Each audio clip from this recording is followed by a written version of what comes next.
नमस्कार मित्रों, मैं कृष्णकांत तिवारी आपके अपने परिवार आज बुधवार की क्लास में आप सभी का स्वागत करता हूं। और आपको कल क्लास मिल गई होगी गणित शिक्षण शास्त्र की, और आज हम पर्यावरण शिक्षण शास्त्र की हमको बात करनी है। हमें आज जानना है कि पर्यावरण शिक्षण शास्त्र में हमें क्या सीखना है, होता क्या है। सबसे पहले जानते हैं पर्यावरण क्या होता है। आप लोगों ने बहुत बार सुना होगा, लेकिन एक बार फिर सुनते हैं और कुछ अनछुए पहलू जानते हैं जो हमारे सीटेट, टेट, स्पेशल टेट और रीट एग्ज़ाम्स में जो आते हैं। टेट है अपना, रीट है, जहाँ इन दोनों की बात हो वहाँ यूपी टेट तो भूल ही नहीं सकते हैं, क्योंकि 5 नंबर का शिक्षण शास्त्र यूपी टेट में भी आता है जो हमारे विषय में कहा गया है। अब मित्रों, हमको आज बात करनी है पर्यावरण शिक्षण शास्त्र की। इसके पहले हमने एनसीएफ भी पढ़ा, गणित शिक्षण शास्त्र भी पढ़ा, और आज के लेक्चर में साप्ताहिक क्लास में हमें पर्यावरण शिक्षण शास्त्र की बात करनी है। पर्यावरण का अर्थ क्या होता है? परिधन आवरण, जो हमारे चारों तरफ से चीज़ें हमें घेरे हुए हैं, वही सब पर्यावरण होते हैं। हमने बहुत पहले पढ़ी।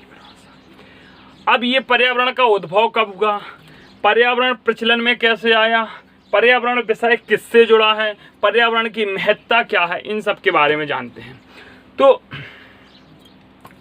सन 1972 में हमारा पहला पर्यावरण दिवस मनाया गया था। सन 1972 में पहला पर्यावरण दिवस मनाया गया था। और मित्रों, जो इसकी शुरुआत है पर्यावरण विषय में कब जोर दिया गया, तो 19वीं सदी में इस पर जोर दिया जाने लगा था, और ब्रिटेन से इसकी शुरुआत हुई थी। ब्रिटेन में जितनी भी ये विकसित कंट्री थी, वहाँ से इन सारी चीज़ों की शुरुआत हुई कि अब पर्यावरण विषय पर सोचना। पर्यावरण पर सोचना प्रारंभ क्यों किया विश्व की महाशक्तियों ने, प्रत्येक देश ने? क्योंकि हमारे ओजोन परत में छिद्र होने लगे, वातावरण प्रदूषित होने लगा, जो शुद्ध ऑक्सीजन थी वो मिलना बंद हो गई, पेड़ अंधाधुंध कटने लगे। तो ऐसा प्रतीत हुआ है प्रत्येक देश के राजनेताओं कि कुछ करना चाहिए। तो 1900 शताब्दी के प्रारंभ से ही पर्यावरण में, उसके बाद जब 2 महायुद्ध हुए, विश्व महायुद्ध हुए, प्रथम विश्व महायुद्ध, द्वितीय विश्व युद्ध हुआ, उसके बाद ज़्यादा जोर शोर से आया। और 1972 में 1972 में पर्यावरण सम्मेलन हुआ। ठीक है, तभी से देखो, अब हमें जो पर्यावरण सम्मेलन हुए, इनकी बात अपन जो मूल सैद्धांतिक विषय पढ़ेंगे पर्यावरण की, जो संडे और सैटरडे में क्लासेस आनी, वहाँ सारी चीज़ें बताएंगे। यहाँ अपन ने इतनी चर्चा कर ली, बहुत है। और एक चीज़ और जान लेते, प्रत्येक 5 जून को पर्यावरण दिवस मनाया जाता है। क्योंकि यहाँ हमें बात करनी है तो शिक्षण शास्त्र की, इसलिए ये नहीं सोचना कि वो चीज़ को स्केप कर दिया, इसलिए छोड़ दिया गया कि उन चीज़ों की बात हम उनके लेक्चर्स में करेंगे। 5 जून को पर्यावरण दिवस मनाया जाता है,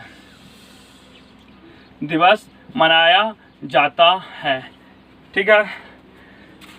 1972 भारत में भी पर्यावरण संरक्षण अधिनियम 1986 में आया।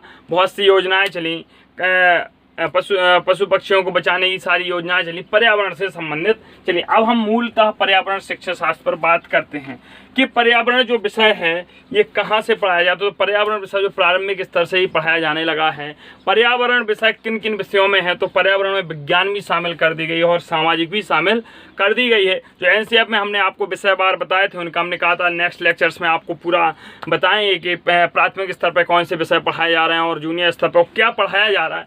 आज वो सारी चीज़ें यहाँ पर चर्चा पे करेंगे। और अब हम पहले जानते हैं कि हमें पर्यावरण की कुछ परिभाषाएं कही गई हैं, कुछ परिभाषाओं को जानते हैं। सबसे पहले तो पहली परिभाषा हमारी वुडवर्थ महोदय की है। पहली परिभाषा किसकी है मिश्रा? वुडवर्थ महोदय की है। और वुडवर्थ महोदय कहते हैं हमारे चारों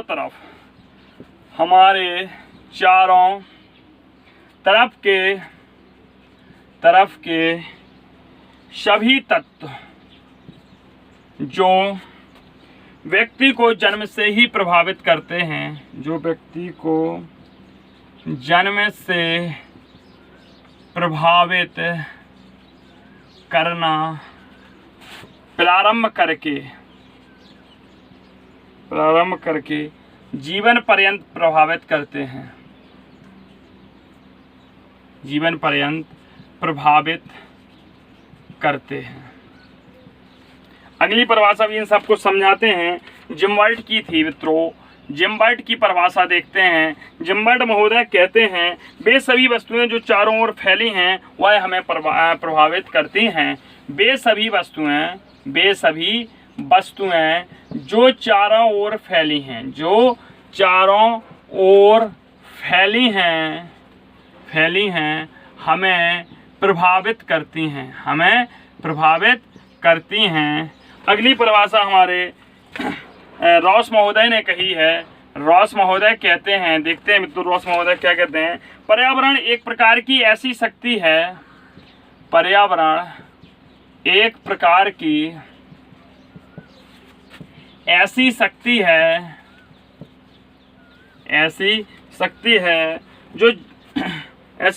जो हमारे चारों ओर फैली है, जो हमारे चारों ओर फैली है। इसका प्रभाव हमारे जीवन पर पड़ता है, इसका प्रभाव हमारे जीवन पर पड़ता है। अगली परिभाषा हमारी कही है हॉलैंड और डगलस महोदय ने। हॉलैंड और डगलस इन लोगों ने क्या कहा देखते हैं। पर्यावरण में वे सभी प्रभाव वस्तुएं शक्तियां शामिल हैं। पर्यावरण में वे सभी प्रभाव, आप लोग लिखते चलिए, इनको फिर समझाते हैं। प्रभाव वस्तुएं शक्तियां शामिल हैं जो हमारे कार्यों, व्यवहारों व संस्कृति को प्रभावित करती हैं।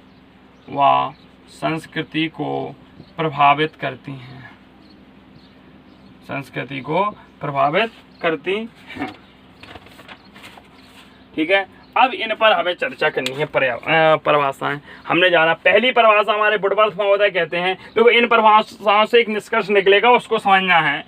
हमारे चारों तरफ के सभी तत्व जो व्यक्ति को जन्म से प्रभावित करना प्रारंभ करते हैं, जैसा कि हमारे वाटसन महोदय का एक कथन भी था कि अभी एक शिशु दे दो तो आप उसे जो कहोगे हम वो बना देंगे। तो यही वुडवर्थ महोदय कहते हैं कि जो पर्यावरण होता है, जो पर्यावरण को ही वातावरण से अपन जोड़ सकते हैं, वातावरण होता है, पर्यावरण होता है, वह हमें जीवन से, जब बच्चा जन्म लेता है, जन्म से लेकर जीवन पर्यंत, पूरे जीवन पर्यंत उस पर पर्यावरण का प्रभाव रहता है।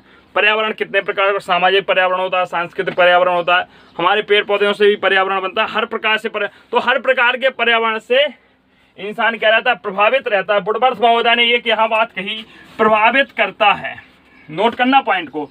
जिम्बर्ट महोदय क्या कहते हैं, वे सभी वस्तुएं जो चारों ओर फैलती हैं हमें प्रभावित करती हैं। तो जिम्बर्ट महोदय ने कहा कि जो सभी चारों ओर वस्तुएं फैली हैं, वो जो चारों ओर फैला दिखाई दे रहा है, वो हमारे जीवन पर किसी ना किसी प्रभाव से प्रभाव डाल रहा है, चाहे वो प्रभाव सकारात्मक हो या प्रभाव नकारात्मक हो, प्रभाव तो डाल ही रहा है। अगला है रॉस महोदय कहते हैं, पर्यावरण एक प्रकार की ऐसी शक्ति है जो हमारे चारों ओर फैली है और इसका प्रभाव हमारे जीवन पर पड़ता है। देखो, इसका प्रभाव हमारे जीवन पर पड़ता। वुडवर्थ, जिम्बर्ट और रॉस की परिभाषाओं को मिलाकर हॉलैंड और डगलस महोदय कहते हैं कि पर्यावरण में वे सभी प्रभाव आते हैं, सभी वस्तुएं आती हैं, सभी शक्तियां आती हैं, देखो शक्ति शब्द रॉस से ले लिया, शामिल होती हैं जो हमारे कार्यों, व्यवहारों और संस्कृति को प्रभावित करती हैं। तो हॉलैंड और डगलस महोदय की जो परिभाषा है मित्रों, वो हमारे जिम्बर्ट, रॉस और वुडवर्थ की परिभाषाओं का मिक्सचर है। यह कहते हैं पर्यावरण में वे सभी प्रभाव, शक्तियां शामिल होती हैं जो हमारे कार्यों, व्यवहारों और संस्कृति को प्रभावित करती हैं। और ये बात यथार्थ है मित्रों कि पर्यावरण हमारी संस्कृति को प्रभावित करता है, पर्यावरण हमारे कार्यों को प्रभावित करता है। संस्कृति को प्रभावित कैसे कर सकता है? एक प्रतिभाशाली दंपत्ति से, या ये कह सकते हैं कि कोई इंजीनियर डॉक्टर्स दंपत्ति से उत्पन्न बच्चे को यदि हम एक चोर माहौल में उसका पालन पोषण करेंगे तो बच्चा चोर ही बनेगा। जब आपको चाइल्ड साइकोलॉजी वातावरण और पढ़ाएंगे तब वहाँ ये चीज़ें बताएंगे कैसे होता है वंशानुक्रम और वातावरण का प्रभाव। ठीक है, तो ये वुडवर्थ और जिम्बार्डी की परिभाषा है। अब हमें पर्यावरण की संकल्पना के बारे में बात करनी है और अब हमें जानना है कि पर्यावरण की संकल्पना में पर्यावरण की विषय वस्तु क्या कही गई। इसको हम सबसे पहले सुनते हैं। जो पर्यावरण की विषय वस्तु है मित्रों, ये परिभाषाएं आप लोग लिख लीजिएगा। पर्यावरण की विषय वस्तु है वह 2 विषयों से मिलकर बनी है। जो पर्यावरण की विषय वस्तु वह कितने विषयों से मिलकर बनी है? 2 विषयों से मिलकर बनी है। यहीं से पर्यावरण की संकल्पना जोड़ देते हैं। तो पर्यावरण की विषय वस्तु कितने विषयों से मिलकर बनी है? 2 विषय से मिलकर बनी है। पहला विषय है विज्ञान और दूसरा विषय है सामाजिक। दूसरा विषय क्या है? सामाजिक। पहला विषय हमारा विज्ञान है और दूसरा विषय क्या है मित्रा? सामाजिक है। और इसी को हम समाकलित पर्यावरण भी कह सकते हैं। उसके पर भी चर्चा करेंगे। तो नया टॉपिक समाकलित पर्यावरण होगा आज में ही। तो अब विज्ञान में हमें क्या क्या आता है? तो देखो, भौतिक विज्ञान का अध्ययन करवाना है, रसायन विज्ञान का अध्ययन होता है, जीव विज्ञान का अध्ययन होता है। सामाजिक में क्या होता है हमारा? देखो, भूगोल होता है, इतिहास होता है, नागरिक शास्त्र होता है, राजनीति विज्ञान जिसे कहते हैं, अर्थशास्त्र होता है और एक नया विषय पर्यावरण के लिए जुड़ जाता है, समाज शास्त्र। क्या जुड़ जाता है? समाज। अब इन पर हमें सब पर चर्चा करनी है। तो हमने देखा पर्यावरण विषय वस्तु जो होती है भौतिक, ये विज्ञान है। विज्ञान और सामाजिक 2 विषयों से मिलकर बना है। यह समाकलित विषय भी कहा जाता है। अब इस पर हमें चर्चा करनी है प्राथमिक स्तर पर, उच्च प्राथमिक, क्योंकि हमारे जो सीटेट के एग्जाम्स होते हैं वो 2 पालियों में होते हैं, पहला पेपर और दूसरा पेपर। पहले पेपर का मतलब होता है प्राथमिक स्तर, सेकंड पेपर जो होता है वो होता है हमारा जूनियर स्तर का। तो हम यहाँ बात करते हैं पर्यावरण विषय वस्तु की। भौतिक विज्ञान में क्या पढ़ाएंगे प्राइमरी के बच्चे को? प्रश्न बन सकता है। तो भौतिक विज्ञान में हमें सामान्य चीज़ों की चर्चा करनी है बच्चे को। हमें कोई बड़े बड़े नियम से नहीं पढ़ाने, केपलर के नियम पढ़ाने लगे हम, विद्युत शक्तियाँ पढ़ाएं, ये कुछ नहीं पढ़ाना। हमें नॉर्मल पढ़ाने हैं। बच्चे को गुरुत्वाकर्षण से समझाना है। हमें बच्चों को बताना है चुंबक चिपकती हैं, क्यों चिपकती हैं।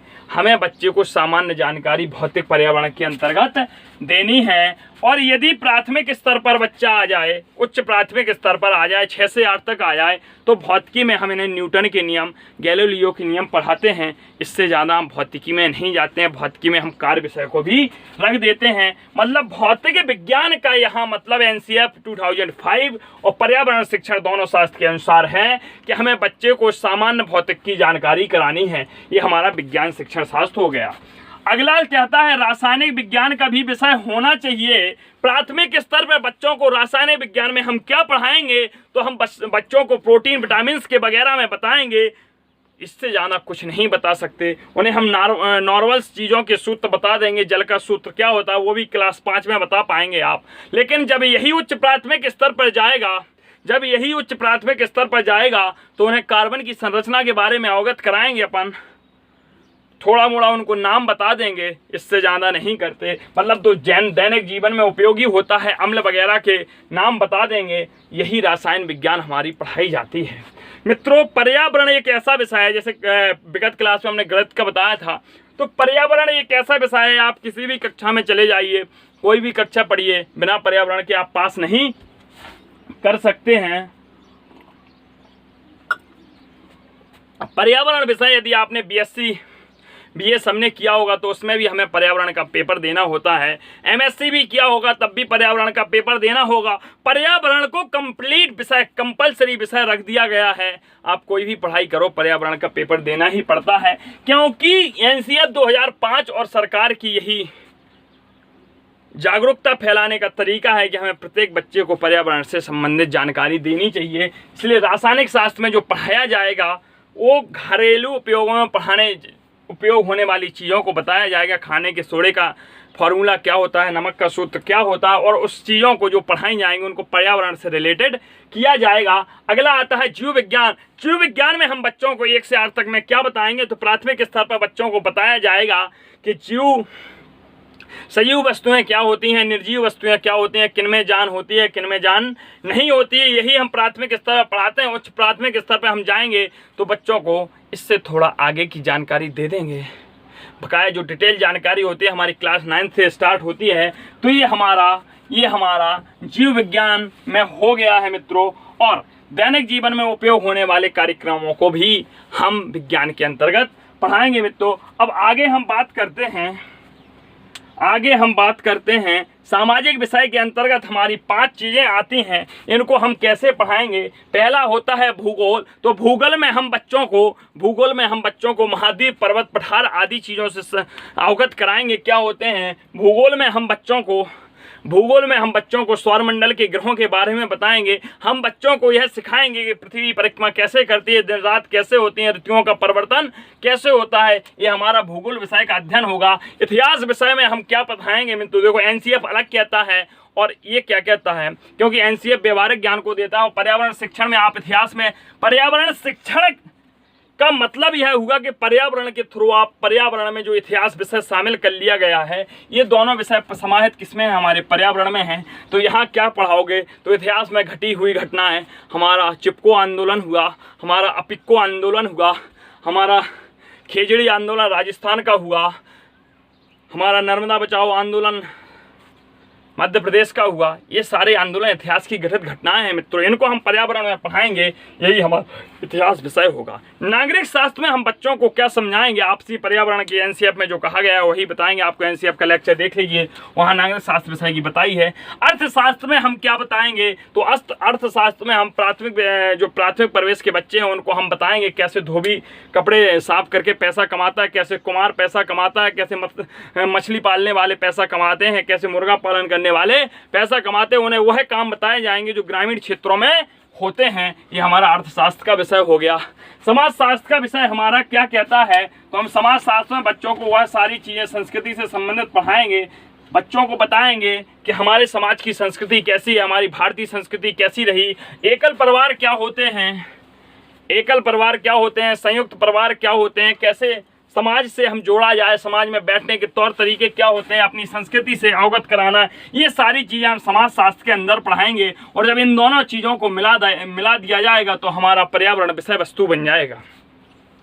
इन दोनों चीज़ों को समाकलित पर्यावरण भी कहते हैं। जब हम किसी भी 2 विषयों को मिलाकर पढ़ते हैं, 2 विषयों को मिलाकर उनका अध्ययन करते हैं तो उसे समाकलित कहते हैं। और यहाँ विज्ञान और सामाजिक को मिलाकर पढ़ा गया तो विज्ञान और सामाजिक के समाकलन से हमारा पर्यावरण मिल गया। हमें क्या मिल गया, पर्यावरण मिल गया। और एक बालक को हमें सामाजिक आर्थिक रूप से पर्यावरण से जोड़ना चाहिए। इतनी चर्चा अभी हमने पर्यावरण पर की। अब आगे हम बात करते हैं पर्यावरणीय संसाधन क्या क्या हैं। आगे हम बात करते हैं मिश्रा, पर्यावरणीय संसाधन क्या क्या हैं और कितने प्रकार के होते हैं। पर्यावरणीय संसाधन, देखो पर्यावरणीय संसाधन 2 प्रकार के होते हैं मित्रों। पहला हमारा होता है भौतिक संसाधन और दूसरा होता है जैविक संसाधन। और दूसरा क्या होता है हमारा, जैविक संसाधन होता है। अब इनके अंतर्गत हमें चीज़ों को समझना है। देखो यहीं से प्रश्न बन जाता है मित्रों, आप लोगों को बोरिंग नहीं लगनी चाहिए क्लास, यहीं से हमारा प्रश्न बनता है। प्रश्न बन सकता है जैसे कि इस बार का आप सीटेट का पेपर उठा के देखिए, पर्यावरण से एक क्वेश्चन बना था।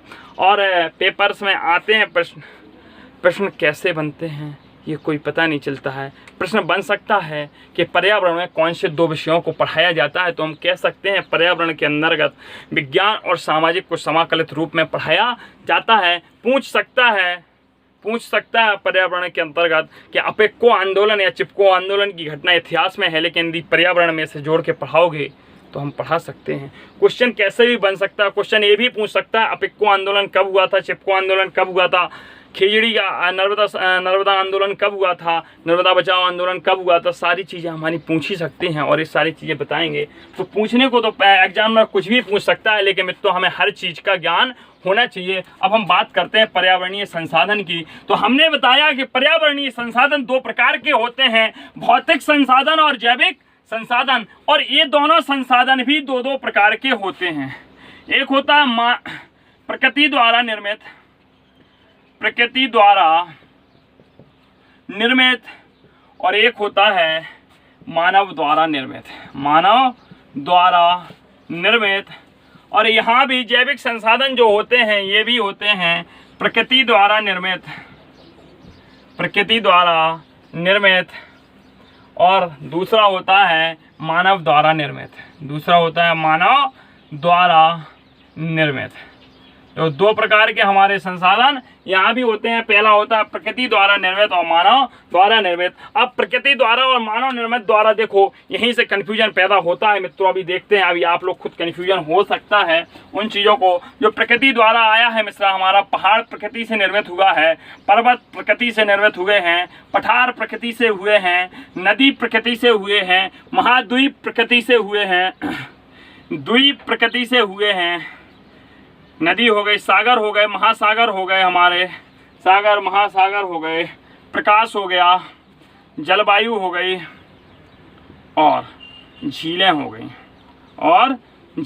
गई। इस पॉइंट को नोट करना, ये प्रकृति द्वारा निर्मित है। हमने क्यों कहा इसका भी आप लोगों को आभास होगा। अब जब हम मानव निर्मित द्वारा करेंगे तो सड़क निर्माण है। देखो सड़क भौतिक संसाधन क्या है जिनके द्वारा हम अपना जीवन में उपयोगी आने वाले, सामान्य रूप से उपयोग आने वाले हमारे उपयोग में नदियाँ आती हैं। महाद्वीप पर हम निवास करते हैं, द्वीप हमारे नदियों के मध्य में होते हैं। जलवायु का हमारे जीवन में बहुत प्रभाव पड़ता है, प्रकाश की हमें ज़रूरत होती है। तो ये भौतिक संसाधन हैं जो प्रकृति के द्वारा निर्मित हुए हैं। यहाँ सड़क निर्माण है, सड़क निर्माण पे हम लोगों का आवागमन होता है। अगला हमारा पुल है, बांध है, बगीचा है, यातायात के साधन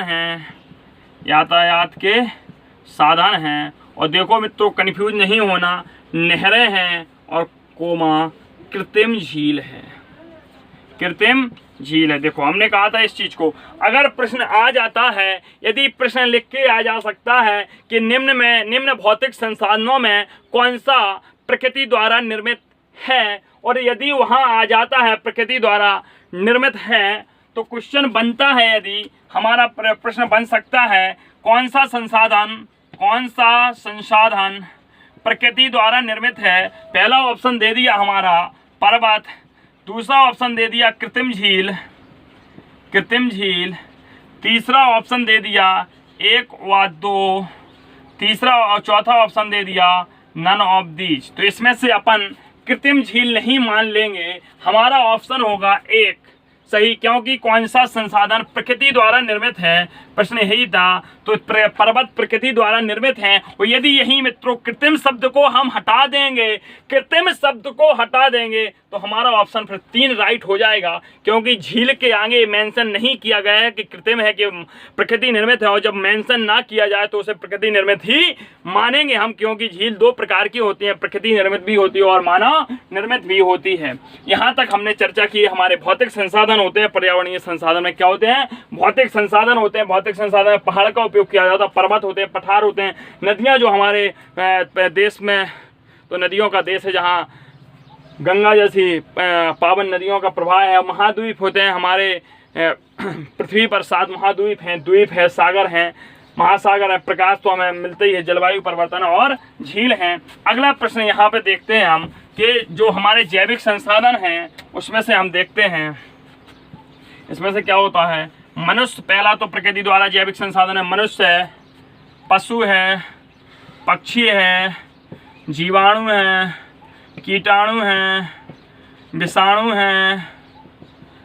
ये सारी चीज़ें हमारी प्रकृति द्वारा निर्मित है। जलचर ले लो, सरीसृप ले लो, उभयचर वर्ग के प्राणी ले लो, जितने भी जीव जंतु है सारे, यहाँ समस्त जीव लिख सकते हैं जो जीव हैं। जिनमें जीवन है प्रकृति द्वारा निर्मित हैं। जिनमें जीवन है ये भी प्रकृति द्वारा। मानव निर्मित क्या होते हैं? देखो, जैविक संसाधन। मानव निर्मित संसाधन वह होते हैं जो संकर किस्म की नस्लें पाई जाती हैं, चाहे वो हमारे कृषि के क्षेत्र में संकर वनस्पति हो या संकर पशु हो। संकर पशु और संकर वनस्पति कैसे होते हैं? या अपनी जैसे क्लोन कह लो, क्लोन जो बनाई जाती हैं, पहली क्लोन डॉल बनाई गई थी। देखो, संकर पशु कैसे होते हैं कि हम देसी गाय में जर्सी गाय का बीज डलवा देते हैं और साहिवाल में गाय का बीज डलवा देते हैं, गर्भाधान संस्कार करवाते हैं उसका, तो उससे जो निर्मित संतान पैदा होती है, जो उससे संतान पैदा होती है वह संकर संतान कहलाती है। तो यह मानव के द्वारा, मानव की तरकीबों से पैदा हुई संतान है, इसलिए इसको क्या कहेंगे? संकर संतान कहेंगे। तो हमारे पर्यावरणीय संसाधन दो प्रकार के होते हैं। पहला होता है भौतिक संसाधन, दूसरा होता है जैविक संसाधन। भौतिक संसाधन भी दो प्रकार के होते हैं, जैविक संसाधन भी दो प्रकार के होते हैं। प्रकृति द्वारा निर्मित पहाड़, पर्वत, पठार, नदियां होते हैं जो भौतिक संसाधन के रूप में यूज की जाती हैं। मानव द्वारा निर्मित हमारे सड़क होते हैं, पुल होते हैं, बांध होते हैं, बगीचा होते हैं, यातायात के साधन होते हैं, नहर होते हैं। और झील को बहुत जल्दी आप लोग कैप्चर करना कि कृत्रिम झील और झील में अंतर समझ गए होंगे आप। जो प्रकृति द्वारा जैविक संसाधन होते हैं, जीवन होता है, जिनमें मनुष्य होते हैं, पशु होते हैं, पक्षी होते हैं, जीवाणु, कीटाणु, विषाणु होते हैं, और मानव द्वारा निर्मित संकर होते हैं। ये सारी हमारी चीज़ें इतनी हो गई। अब हमें चर्चा करनी है आगे। अब हमें बात करनी है पर्यावरण शिक्षण सिद्धांतों पर। आज हमें बात करनी है आगे कि हमारे पर्यावरण शिक्षण सिद्धांत क्या कहते हैं। पर्यावरण शिक्षण सिद्धांत क्या कहते हैं, इस पर हमें आप चर्चा करनी है। पर्यावरण शिक्षण सिद्धांत, इनके अंतर्गत बात करनी है। और सिद्धांतों की बात आते ही आप लोग खुश हो जाते हैं कि अब सिद्धांत कहाँ से कैसे आएंगे, तो इन पर हमें बात करनी है। पहला हमारा सिद्धांत कहा गया है रुचि का सिद्धांत। पहला कौन सा सिद्धांत है? रुचि का सिद्धांत। पहला सिद्धांत क्या कहता है? रुचि का सिद्धांत। पहला सिद्धांत क्या कहता है? रुचि का सिद्धांत। अब रुचि का सिद्धांत क्या कहता है मित्रों, ये हम देखते हैं। देखो, रुचि का सिद्धांत आपने जब हमारे अधिगम के आपको सिद्धांत पढ़ाएंगे तो उसमें बताएंगे। तो रुचि से तात्पर्य क्या होगा? जब कोई भी पर्यावरण का शिक्षक आता है, पढ़ाने आता है, तो उसका यह कर्तव्य है कि वह पहले पर्यावरण के प्रति जागृति उत्पन्न करे, पर्यावरण के प्रति बच्चों के अंदर जिज्ञासा पैदा करे, एक रुचि पैदा करे, ताकि बच्चा सीखने की चेष्टा करे। उसे हम रुचि का सिद्धांत कहते हैं, उसे हम रुचि का सिद्धांत कहते हैं। और रुचि के सिद्धांत पर हमारे महोदय ने एक परिभाषा कही है। विसेंट महोदय ने कहा है कि बालकों की सक्रिय रुचि उनके अधिगम की मात्रा को बढ़ाती है। बालकों की सक्रिय रुचि उनके अधिगम की मात्रा को बढ़ाती है। अधिगम की मात्रा को बढ़ाती है। अगला सिद्धांत हमारा प्रेरणा का सिद्धांत है। और इसमें प्रेरणा का सिद्धांत का मतलब होता है कि प्रत्येक पर्यावरण शिक्षण को चाहिए, पर्यावरण शिक्षक को चाहिए कि वह बच्चों को इतना मोटिवेट करे, उनके अंदर इतनी प्रेरणा जाग दे कि वह पर्यावरण के प्रति जागरूक हो जाएं। और जब किसी बच्चे में प्रेरणा होगी तो वह अधिगम सही से करेगा। हमारे महान मनोवैज्ञानिक व्यवहारवादी चार्ल्स स्किनर ने कहा था कि उन्होंने कहा था प्रेरणा जो होती है, अभिप्रेरणा जो होती है अधिगम का सर्वोत्कृष्ट राजमार्ग होती है। अभिप्रेरणा जो होती है अधिगम का सर्वोत्कृष्ट राजमार्ग होती है। इसी पर विलियम मैकडूगल ने भी अपनी एक परिभाषा कही थी कि अभिप्रेरणा शारीरिक और मनोदैहिक दशाएं होती हैं। अभिप्रेरणा शारीरिक और मनोदैहिक दशाएं होती हैं जो किसी भी व्यक्ति को कोई भी कार्य करने के लिए अभिप्रेरित करती रहती हैं। अभिप्रेरणा मनोदैहिक और शारीरिक दशाएं होती हैं जो किसी भी व्यक्ति को कोई भी कार्य करने के लिए प्रेरित करती रहती हैं। तो जो हमारा प्रेरणा का सिद्धांत होता है वह यही कहता है कि एक शिक्षक को बालकों के साथ विषय वस्तु के प्रति प्रेरणा जागृत करनी चाहिए। हमारा प्रेरणा का सिद्धांत हो गया। अगला सिद्धांत उद्देश्य पूर्ति का सिद्धांत कहता है कि जो शिक्षक शिक्षण कार्य दे रहा है, जो शिक्षक शिक्षण कार्य करा रहा है तो उसका एक उद्देश्य होना चाहिए, उसका एक एम्स होना चाहिए कि हमें बच्चे को सिखाना क्या है। और इस पर हमारा रेवलिन महोदय ने कहा है कि शिक्षण कार्य उद्देश्यपूर्ण नैतिक क्रिया है। रेवलिन महोदय ने क्या कहा है, देखो सिद्धांत का नाम लिख दे, उद्देश्य पूर्ति का सिद्धांत। उद्देश्य पूर्ति का सिद्धांत, यहाँ पर रेवलिन महोदय ने परिभाषा दी है। रेवलिन महोदय ने कहा है शिक्षण कार्य उद्देश्यपूर्ण नैतिक क्रिया है। शिक्षण कार्य उद्देश्यपूर्ण नैतिक क्रिया है, नैतिक क्रिया है। ये हमारा रेवलिन महोदय ने कथन दिया था। किसने दिया था? रेवलिन महोदय ने दिया था। दूसरा सिद्धांत, अच्छा ये तीसरा था, चलो दूसरा देख लेते हैं। यहाँ क्या था? प्रेरणा का सिद्धांत। यहाँ भी हमने प्रेरणा का सिद्धांत भी बता दिया आपको, और उद्देश्य पूर्ति का। रेवलिन महोदय शिक्षण का उद्देश्य पूर्ण करने की क्रिया होती है। अगला हम पढ़ते हैं, हमारा विषय वस्तु चयन का सिद्धांत कहते हैं। अगला है विषय वस्तु चयन का सिद्धांत है। विषय वस्तु चयन, तो ये सारे सिद्धांत हम आपको किसी पेडागोगी क्लास में लिखा दें, क्योंकि ये तो हर टीचिंग में कार आते हैं, इसलिए आप समझ लेते हैं। अभी हम विषय वस्तु के चयन का सिद्धांत बता रहे थे। तो शिक्षक को चाहिए कि जब वह पढ़ा रहा हो तो एक सही विषय वस्तु का चयन करे जिससे सभी बच्चे सीख जाएं। आनंद का सिद्धांत, प्रत्येक शिक्षक का कर्तव्य होना चाहिए कि बच्चे को पढ़ाते समय यह नहीं होना चाहिए कि बिल्कुल चुप करके पढ़ाया जाए, गलत। जब भी क्लास में सन्नाटा होगा तो सन्नाटे का मतलब ये नहीं होता है कि वहाँ अधगम हो रहा है। बच्चे को आनंदपूर्ण माहौल में सिखाना चाहिए, बच्चा बहुत जल्दी सीखता है। अगला सिद्धांत कहता है लोचशीलता का सिद्धांत। क्या कहता है? लोचशीलता का सिद्धांत। और यह क्वेश्चन गणित के संदर्भ में ज़्यादा पूछा जाता है, क्योंकि जो गणित के टीचर होते हैं और वो थोड़ा उनका जो माहौल होता है वो थोड़ा कठोरपन का होता है। लोचशीलता का सिद्धांत कहता है कि टीचर को व्यवहार में परिवर्तनशील रहना चाहिए, परिस्थिति के अनुसार अपने व्यवहार में करना चाहिए। इसका लोचशीलता का मतलब हुआ यदि बच्चा कम सीखने वाला है तो उसको उत्साहवर्धन करना चाहिए, उसे प्रेरित करना चाहिए, उसके ये बताना चाहिए नहीं बेटा तुम कर सकते हो। तो इसलिए, और यदि कोई प्रतिभाशाली बालक है तो उसको उसके अनुसार शिक्षा देनी चाहिए व्यक्तिगत रूप से। व्यक्तिगत रूप का मतलब हुआ कि क्लास में जब भी बच्चे हैं वहाँ देखो, वहाँ क्लास में कोई भेदभाव नहीं कर सकते हैं। लेकिन जैसे बच्चा क्वेश्चन पूछता है और यदि प्रतिभाशाली बालक है तो उसका निश्चित है जो शिक्षक का झुकाव होगा प्रतिभाशाली बालकों की तरफ स्नेह ज़्यादा होगा। आप लोगों ने भी टीचिंग की होगी। और जो कमज़ोर बालक होते हैं उनकी तरफ झुकाव कम होता है। तो यहाँ लोचशीलता का सिद्धांत यह कहता है कि शिक्षक के अंदर भेदभाव की नीति नहीं होनी चाहिए। और यदि कमज़ोर बालक प्रश्न पूछता है तो उसके प्रश्नों का आंसर बड़ी विनम्रता से देना चाहिए। उसे ये नहीं कहना चाहिए कि तू नहीं सीख सकता, तू सीख ही नहीं पाएगा। ऐसी भावना शिक्षक के अंदर नहीं आनी चाहिए। अगला सिद्धांत कहता है नियोजन का सिद्धांत। नियोजन का सिद्धांत देखो, देखते हैं नियोजन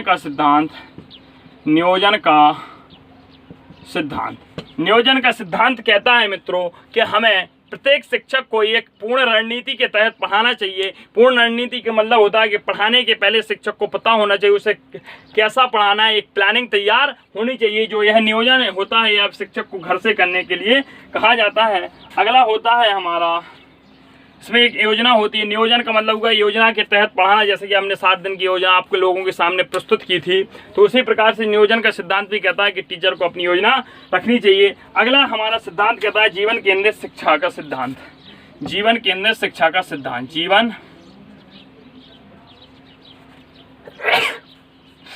केंद्रित शिक्षा का सिद्धांत,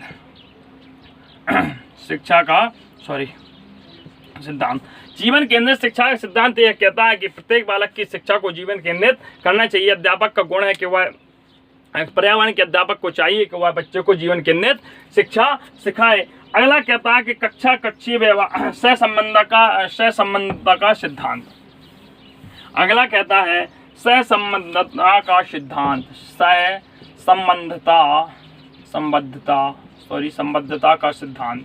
सहसंबद्धता का सिद्धांत क्या कहता है? संबद्धता का सिद्धांत कहता है कि शिक्षक को चाहिए कि जब बालक को पढ़ा रहे हों तो उसके विषय वस्तु को व्यवहारिक ज्ञान से जोड़ते हुए बच्चे को सिखाया जाए, तो उससे बच्चा ज़्यादा सीखता है। बच्चे को पढ़ाते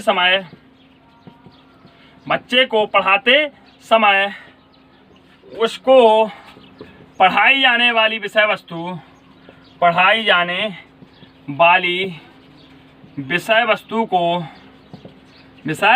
वस्तु को व्यवहारिक बाहरी ज्ञान से जोड़ना चाहिए या व्यवहारिक ज्ञान से जोड़ना चाहिए, बाहरी ज्ञान से जोड़ना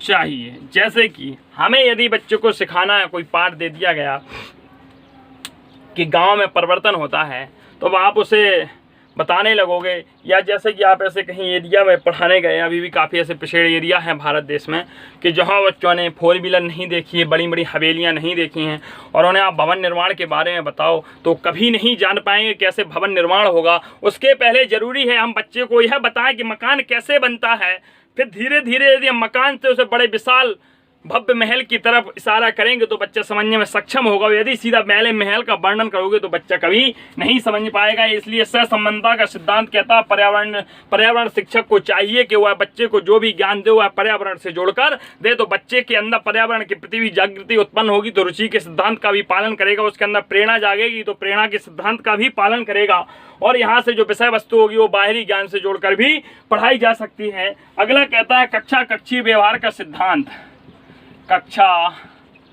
कक्षीय व्यवहार का सिद्धांत।